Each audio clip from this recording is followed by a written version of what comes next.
یہ دراصل اللہ رب العالمین کی طرف سے ہم تمام لوگوں کے لیے ایک بہت بڑا انعام ہے۔ اللہ رب العالمین کی طرف سے ہمارے اور آپ کے لیے ایک بہت ہی بڑا قیمتی سرمایہ ہے۔ یہ ہماری اور آپ کی زندگی میں ہمارے اور آپ کے دلوں کی دھڑکن ہے، ہمارے اور آپ کے آنکھوں کی ٹھنڈک ہے، اور ہمارے اور آپ کے دلوں کا قرار اور چین و سکون ہے۔ اللہ رب العالمین نے قرآن مجید کے اندر اولاد کو عطیہ الہی قرار دیا ہے، اپنا انعام قرار دیا ہے، اور اللہ رب العالمین نے اولاد کو قرۃ العین سے قرآن مجید کے اندر تعبیر فرمایا ہے کہ یہ اپنے ماں اور باپ کے آنکھوں کی ٹھنڈک ہیں، یہ اپنے گھر والوں کے آنکھوں کی ٹھنڈک ہیں۔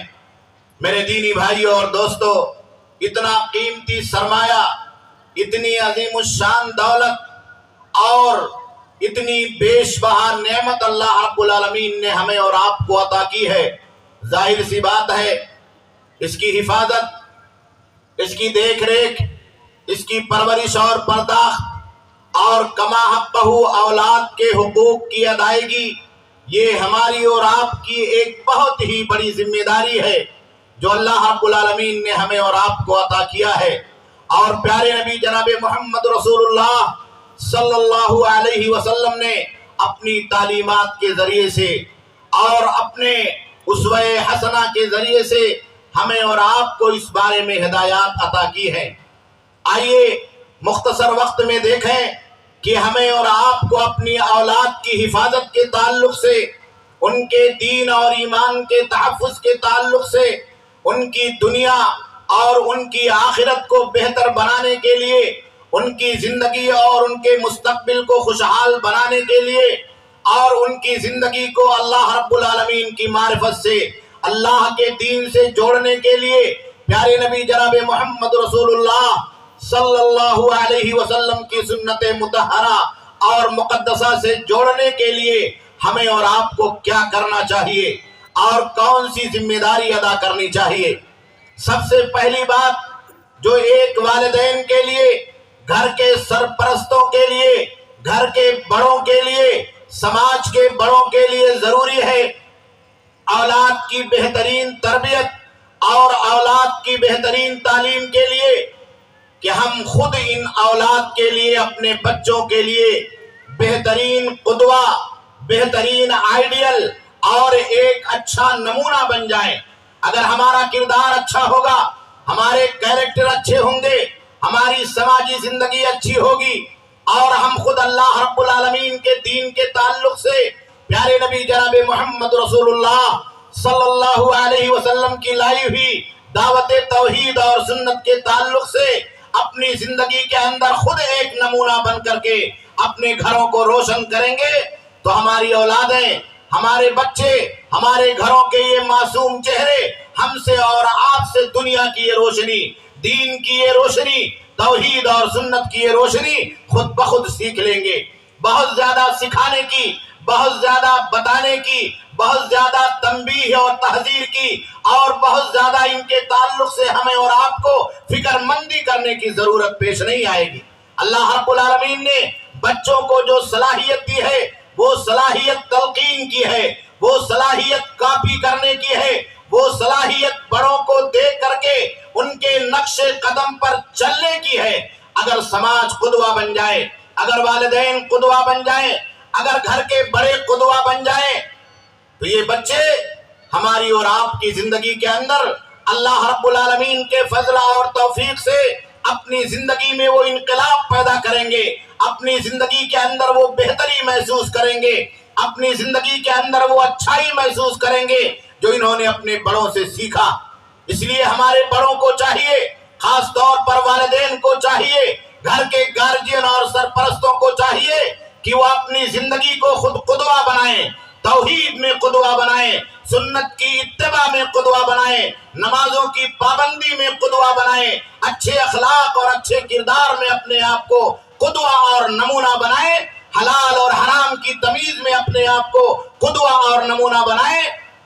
تو یہ ہمارے اور آپ کے بچوں کے مستقبل کے لیے، ان کی زندگی میں بہترین تعلیم اور تربیت کے لیے ایک بہترین نمونہ اور ایک بہترین بنیادی سبب ہوگا جو ان کی زندگی کے اندر انقلاب پیدا کرنے کا ذریعہ ہو سکتا۔ اور دوسری چیز، اللہ کے آخری نبی جناب محمد رسول اللہ صلی اللہ علیہ وسلم نے ان معصوموں کی حفاظت کے لیے ہمیں اور آپ کو انہیں اچھی صحبت دینے، انہیں اچھی سنگت اختیار کرنے، انہیں اچھی مجالست اور ہمنشینی اختیار کرنے اور بروں کی صحبت سے بچانے، برے دوستوں کی مجلسوں سے بچانے اور ایسی جگہوں سے بچانے کا حکم دیا ہے جو ان کے ایمان کو متاثر کر رہے ہیں، جو ان کے دین کو متاثر کر رہے ہیں، جو ان کے اخلاق کو متاثر کر رہے ہیں، جو ان کی زبان کو متاثر کر رہے ہیں، جو ان کی گفتگو کو متاثر کر رہے ہیں، جو ان کے کلچر کو متاثر کر رہے ہیں، جو ان کے لباس کو متاثر کر رہے ہیں اور جو ان کے زندگی کے لائف اسٹائل کو متاثر کر رہے ہیں، کپڑوں سے لے کر کے بالوں کے رنگ رکھاؤ تک ہماری اور آپ کی زندگی میں ہمیں اور آپ کو اپنے بچوں کو ایسی مجلسوں سے دور رکھنا ہے جو ان بچوں کی زندگی میں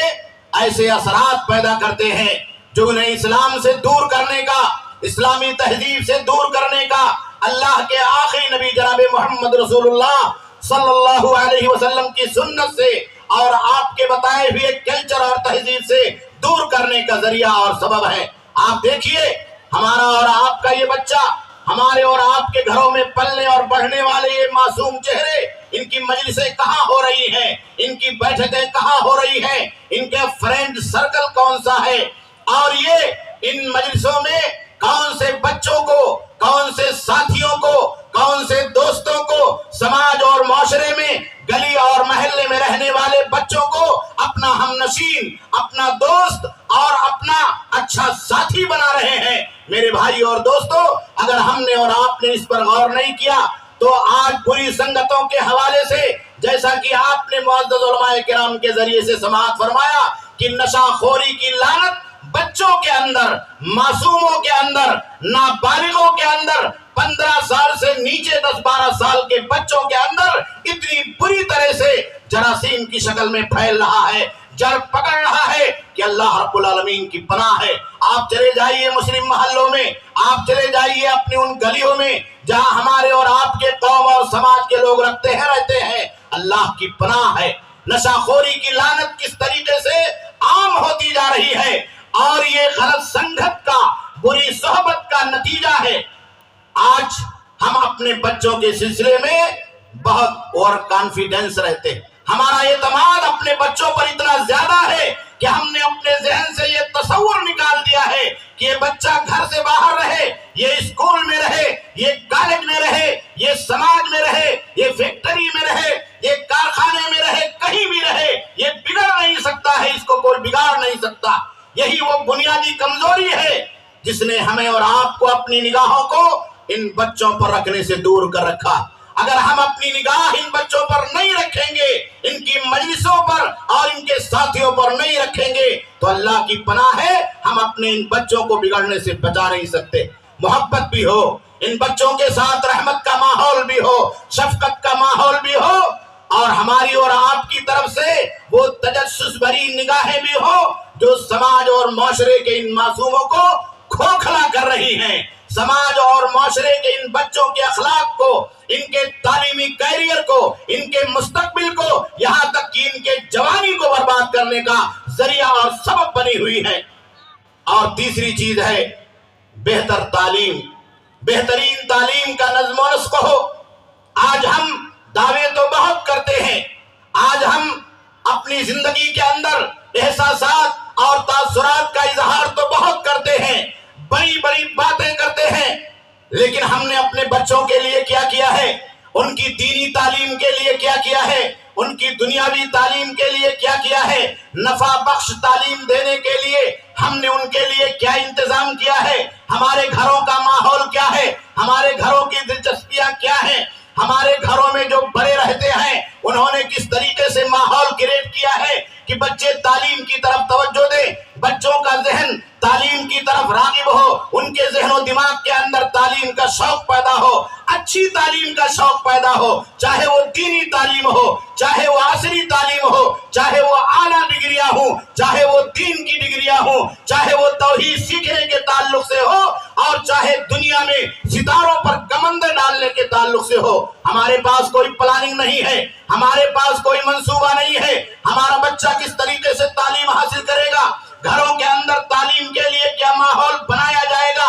ہماری دولت کہاں خرچ ہو رہی ہے، شادیوں میں خرچ ہو رہی ہے، فیشن پرستی پر خرچ ہو رہی ہے، لباس پر خرچ ہو رہی ہے، عید اور بقرعید میں خرچ ہو رہی ہے، ناجائز راستے سے ہم نے اپنی دولت کو نہ جانے کون کون سے ایسے راستوں پر لگا دیا ہے جس کا دنیا کے اندر ہمیں کوئی فائدہ نہیں ہے، آخرت میں اس کا کوئی فائدہ نہیں ہے۔ بچوں کی تعلیم پر ہم نے اپنے پیسوں کو لگانے سے اپنے آپ کو کنارہ کش کر لیا۔ اللہ کے نبی جناب محمد رسول اللہ صلی اللہ علیہ وسلم پر سب سے پہلی وحی جو نازل ہوئی وہ اقرأ باسم ربک الذی خلق کی تھی۔ اس لیے میرے بھائیوں، تعلیم کا انتظام ہمیں اور آپ کو اپنے طور پر اپنے گھروں سے کرنا ہوگا۔ اور آخری بات، بہترین تربیت ہمیں اور آپ کو اپنے بچوں کو دینی ہوگی۔ بہترین تربیت کی ذمہ داری والدین کی ذمہ داری ہے، گھر کے سرپرستوں کی ذمہ داری ہے، بڑے بھائیوں کی ذمہ داری ہے، بڑی بہنوں کی ذمہ داری ہے، ان لوگوں کی ذمہ داری ہے جن کے سائے عاطفت میں یہ بچے پل کر کے جوان ہوتے ہیں۔ اللہ کے آخری نبی صلی اللہ علیہ وسلم نے اور خود قرآن مجید میں انبیاء کرام نے توحید کی تعلیم سے آغاز کیا ہے۔ پیارے نبی صلی اللہ علیہ وسلم نے احکام اسلام سکھلائے ہیں، آداب اسلام سکھلائے ہیں، جینے کا طریقہ سکھلایا ہے، زندگی گزارنے کا سلیقہ سکھلایا ہے، یہاں تک کہ دسترخوان پر کیسے بیٹھا جائے گا۔ اللہ کے نبی صلی اللہ علیہ وسلم نے یہ سب کچھ ہمیں اور آپ کو سکھلایا ہے اور اس کی تعلیم دی ہے اور اس کی ترغیب دی ہے۔ اس لیے میرے بھائیوں، ہم اچھا قدوہ اور اچھا نمونہ بن جائیں، ہم بری صحبت اور مجلسوں سے اپنے بچوں کو دور رکھیں، ان کی بہترین تعلیم کا انتظام کریں اور بہترین تربیت کی ذمہ داری اپنے گھروں کے اندر نبھانے کی کوشش کریں، بہترین تربیت کی ذمہ داری کو اپنے گھروں کے اندر ادا کریں، تو انشاءاللہ العزیز اللہ رب العالمین کے فضل و توفیق سے ہمارے یہ معصوم بچے جب جوان ہوں گے تو یہ توحید کو جانیں گے، اللہ کے نبی صلی اللہ علیہ وسلم کی سنت کو جانیں گے، یہ اسلامی کلچر کو پہچانیں گے، یہ سماج اور معاشرے کے اندر اللہ کا پیغام لے کر کے اٹھیں گے، ان کی دنیا بھی بہتر ہوگی اور ان کی آخرت بھی بہتر ہوگی۔ اللہ رب العالمین سے دعا ہے کہ اللہ رب العالمین ہم تمام لوگوں کو اپنی اولاد اور اپنے بچوں کے تعلق سے فکر مندی کی سعادت نصیب فرمائے، اور ان بچوں کی حفاظت کرنے اور ان کی صحیح تعلیم اور تربیت کرنے کی ہم تمام لوگوں کو توفیق ارزانی عطا فرمائے۔ وصلی اللہ علی نبینا محمد، والسلام علیکم ورحمۃ اللہ وبرکاتہ۔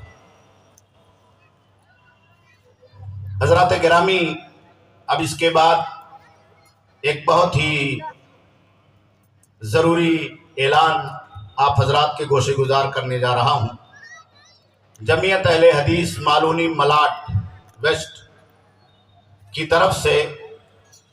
ایک چیریٹیبل پیتھالوجی لیب اور ڈینٹل کلینک کا الحمدللہ آغاز کیا گیا ہے۔ جمعیت اہل حدیث مالونی ملاٹ ویسٹ کے زیر انتظام علاقے کی بڑھتی ہوئی ضروریات کو مد نظر رکھتے ہوئے چیریٹیبل پیتھالوجی لیب اور ڈینٹل کلینک بمقام PMC shop number 37 Malvani Malad west Mumbai میں قائم کیا جا رہا ہے، جو اپنی نوعیت کا الحمدللہ پہلا رفاہی اور چیریٹیبل منصوبہ ہے۔ ملاٹ ایسٹ اور ویسٹ کی کل آبادی 9,46,000 ہے۔ ملاٹ ویسٹ کے مالونی علاقے میں مسلم اکثریتی آبادی موجود ہے، لیکن بہت ہی افسوس کے ساتھ کہنا پڑتا ہے اور ہمارے سارے بھائیوں کو یہ بات معلوم ہے کہ اس علاقے میں کوئی بھی ایسا چیریٹیبل ادارہ موجود نہیں جو عوام کو کم خرچ پر معیاری طبی خدمات فراہم کر سکے۔ اس لیے جمعیت اہل حدیث مالونی ملاٹ کی طرف سے اس کا آغاز کیا گیا ہے۔ اس کا مقصد ہے کہ اس چیریٹیبل پیتھالوجی لیب اور ڈینٹل کلینک کے ذریعے عوام کو کفایتی داموں پر معیاری علاج فراہم کیا جائے اور اس کے ساتھ ساتھ دین اسلام کی دعوت اور اسلامی تعلیمات کو عام کیا جائے۔ ضروری سامان اور لاگت اس منصوبے کی تکمیل کے لیے درج ذیل سامان کی فوری ضرورت ہے۔ ڈینٹل چیئر اور یونٹ، ایکس رے مشین، اسٹرلائزیشن آلات، ہینڈ پیس اور دیگر آلات اور دیگر ڈینٹل سے متعلق آلات۔ اس لیے آپ تمام لوگوں سے گزارش کی جا رہی ہے کہ جمعیت اہل حدیث مالونی ملاٹ کے اس رفاہی اور دعوتی منصوبے کی تکمیل کے لیے اپنے زکوٰۃ، صدقات اور عطیات کے ذریعے سے ان کا بھرپور ساتھ دیں۔ آپ کا تعاون نہ صرف ضرورت مندوں اور محتاجوں کی مدد کرے گا بلکہ یہ ایک بہت ہی بڑا صدقہ جاریہ بھی ہوگا جو انشاءاللہ العزیز دنیا کے ساتھ ساتھ آخرت میں آپ کے لیے نجات کا ذریعہ بنے گا۔ باہر نوجوان بچے جن لوگوں نے یہ کلینک اور یہ چیریٹیبل کام شروع کیا ہے وہ آپ کے انتظار میں ہیں، آپ کے مدد کے انتظار میں ہیں، آپ کے تعاون اور آپ کی دعاؤں کے انتظار میں ہیں۔ اس لیے آپ تمام لوگوں سے گزارش کی جا رہی ہے کہ جمعیت اہل حدیث مالونی ملاٹ کی طرف سے قائم کردہ اس چیریٹیبل پیتھالوجی لیب اور ڈینٹل کلینک کا اور نوجوان بچوں کا بھرپور ساتھ دے۔ اللہ رب العالمین آپ کو دنیا اور آخرت میں کامیابی عطا فرمائے اور آپ کے اس تعاون کو اللہ رب العالمین اس مشن کی مضبوطی کا اور استحکام کا ذریعہ بنائے۔ یہ بہت ہی بڑا کار خیر ہے جو ہمارے نوجوان بچے مالونی اور ملاٹ ویسٹ کے رہنے والے الحمدللہ یہاں انجام دینے جا رہے ہیں۔ میں ان کو مبارکباد بھی دے رہا ہوں اور آپ تمام لوگوں سے گزارش کر رہا ہوں دوبارہ سہبارہ کہ آپ تمام لوگ بھرپور ان کا ساتھ دیں، ان کا تعاون کریں اور اس مشن کے ساتھ کھڑے ہو جائیں۔ اللہ رب العالمین تمام لوگوں کی خدمات کو اور تمام لوگوں کی قربانیوں کو اور ان کے تعاون کو قبول فرمائے۔ وصلی اللہ علی نبینا محمد، والسلام علیکم ورحمۃ اللہ۔